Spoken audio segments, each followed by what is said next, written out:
तो खालिक़े कायनात जल्ल वाला ने फरमाया ताकि तुसा परहेज़गार बन जाओ। परहेज़गारी ते ऐसी ना रमज़ान मुबारक दा महीना आ गया, ऐलान हो गया, नमाज़ तरावी असा अदा की थी, नमाज पढ़ी, साडे मोबाइल चो गंदियां तस्वीरां कुड़ियां दियां डिलीट हो जांदियां, फिल्मां डिलीट हो जानियां चाहिए सन। है कि नहीं है? बोलते नहीं जे। और जड़ो तन्हाई जे जाना सी ते हजूर दी जात ते दरूद पढ़ना सी। की पढ़ना सी? दरूद पढ़ना सी। अज असा गुलामी दा दावा करने हैं, गुलामी रसूल अंदर मौत भी कबूल है जनाब।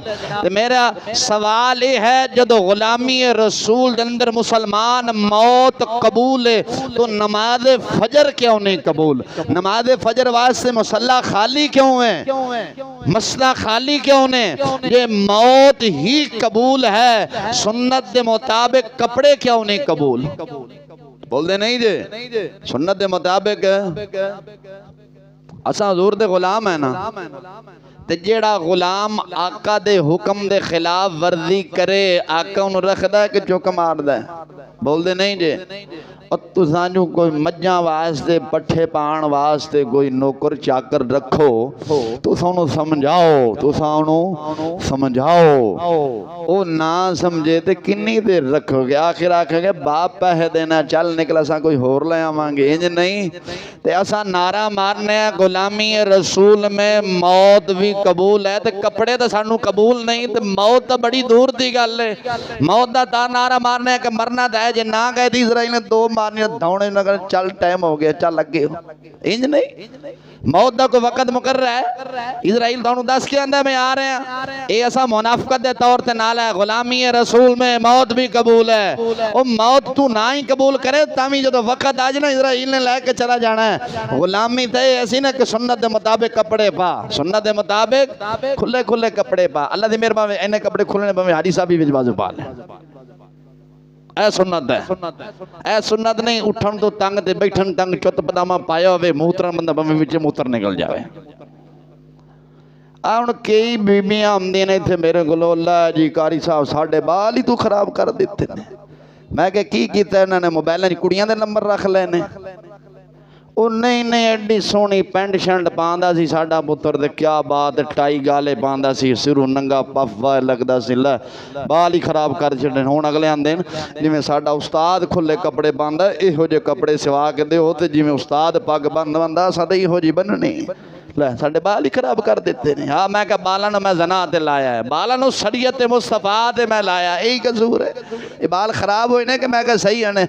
और रो मां मैं कहा अपना पिछली जिंदगी ते शुक्र खुदा दा अदा कर के तेरा पुत्र नमाजी बन गया है। शुक्र खुदा दा अदा कर तेरा पुत्र सुन्नत के मुताबिक कपड़े पान लग पे। वो की आखदा है? ये तो नहीं आखदा जिहो जा परू दा फैसर पांदा ओहो जे पाने ने, वो ये आखदा ना जिहो जा उस्ताद पांदा है। ते जैसी तालीम वैसी तहजीब। साडी तालीम अल्हम्दुलिल्लाह इस्लाम वाली है, तो साडे कोल तहजीब भी इस्लाम वाली है।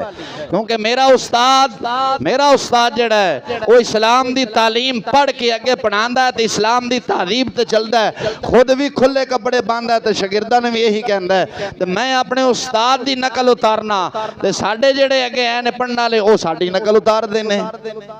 ये कोई बात नहीं। तो मुसलमान इंज ना कर, ना ना ना। नबी अलैहिस्सलातु वस्सलाम दा दीन जड़ा आज आवाज दे रहा, आजा निजात दे छे, आजा सुन्नत के मुताबिक कपड़े पा। ए नारा मारना आसान है, गुलामी रसूल में मौत भी कबूल है।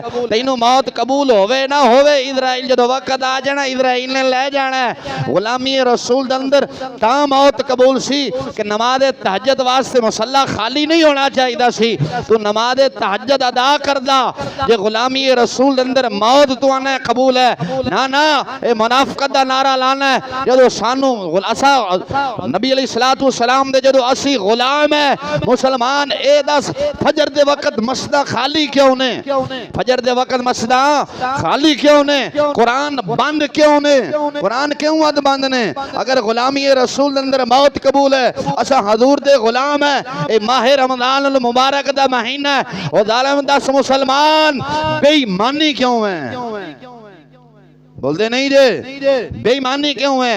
जेड़ी चीज रमजान शरीफ तो पहले 100 दी सी अज 250 दी क्यों विक रही है? एदा मतलब है कि असी उत्तू परहेजगार है, ढिड्डू अंदर दे बेईमान है।